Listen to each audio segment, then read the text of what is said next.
Welcome to the Headley Highlight Show's Royal Corner. This week on the Royal Corner, Harry and Meghan opened the Invictus Games.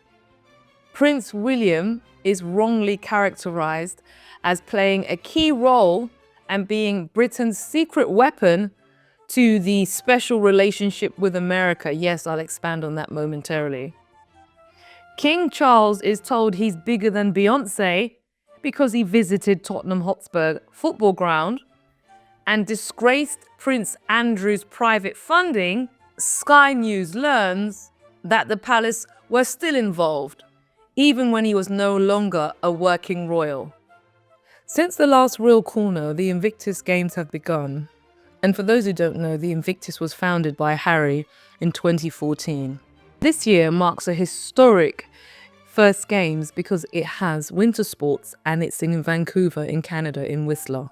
Despite the pervasive negative coverage by the legacy and corporate media to overshadow the Invictus Games, lots of coverage has been excellent, and ITV1 has been running the games and sharing also quite a lot of the events.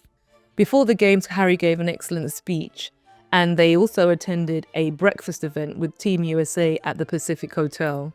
During the meet and greet, Meghan joked about her acting career. We told her we saw her in suits, and she's like, "I'm sorry, I'm not wearing a pencil skirt." Team USA athlete Lendra Morag shared with People magazine. At the opening ceremony, Harry gave an impromptu speech, and many people observed that it was very, very moving.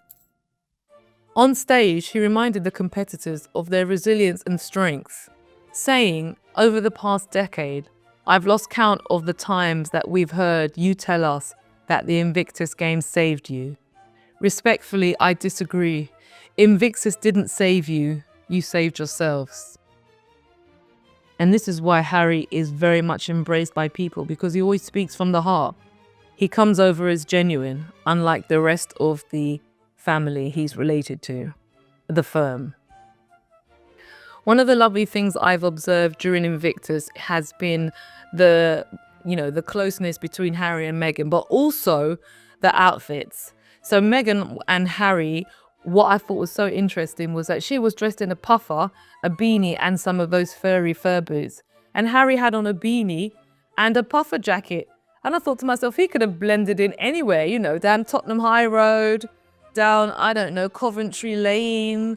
They just looked ordinary with their style, and it wasn't forced. And I just thought that Meghan looked fantastic in that outfit.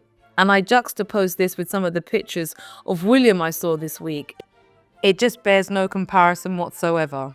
Some of the highlights for the Invictus Games have been the winter sports introduction. On day 3, the sporting action moved away from the city to the mountains of Whistler.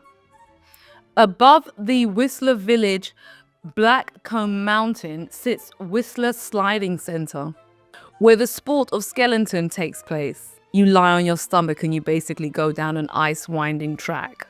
And 11 UK athletes made the starting list for the first day of the skeleton event, throwing themselves down the ice track head first in a sport that tests not only their speed but also their confidence. UK athlete Mac Lauren was among those competing. The importance of the Invictus Games is what it provides athletes with. It provides them with a healing journey through sport, through finding new purposes and new direction when life throws some of the major challenges at you. And I think it's an excellent event, and it will be coming here in 2027 to Birmingham. But I'm hoping that Harry does not bring his wife and his children. Maybe they can attend via Zoom. And for those who don't know, I don't think it's safe in this country for Harry and his family. Him maybe, but definitely not his family. Moving along to the next story.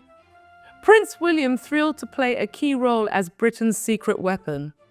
This article's title is farcical, to say the least, and it's probably paid for by USAID or one of those shell companies that are being funded by American taxpayers' money for regime change. So, Prince William is said to be happy to play a key role as Britain's secret weapon, royal insiders claim.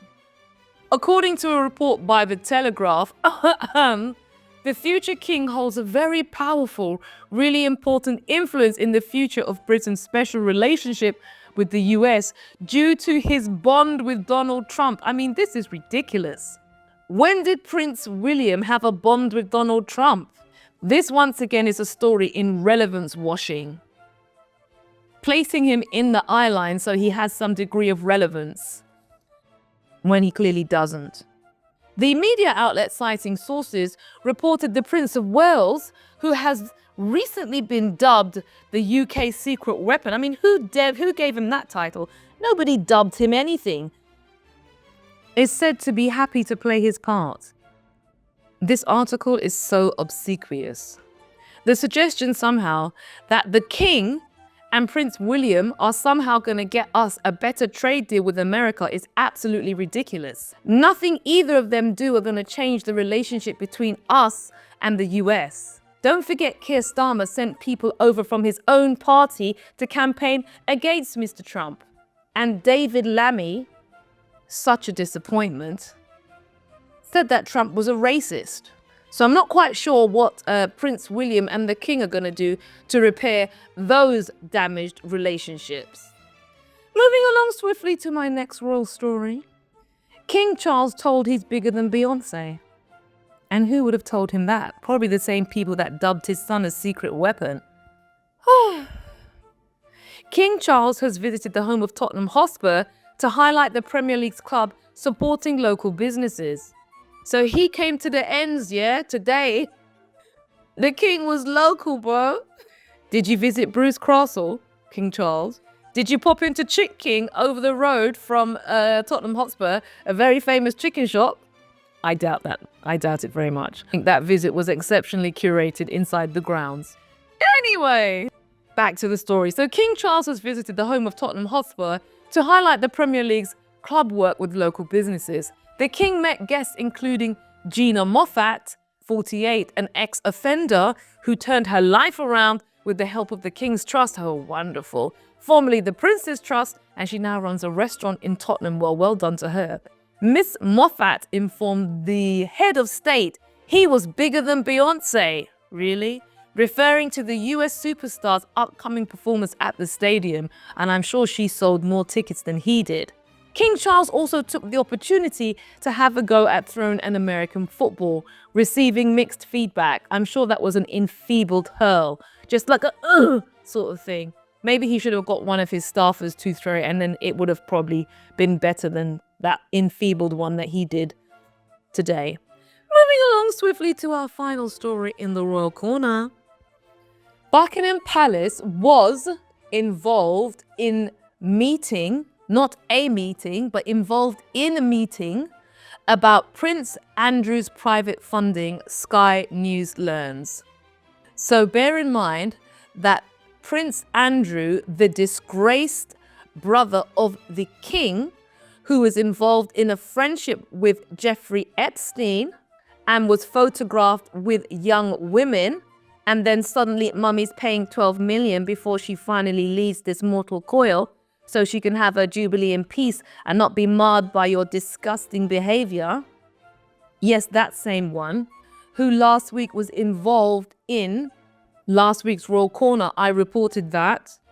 It turned out he misled people in terms of the duration of his friendship with Epstein.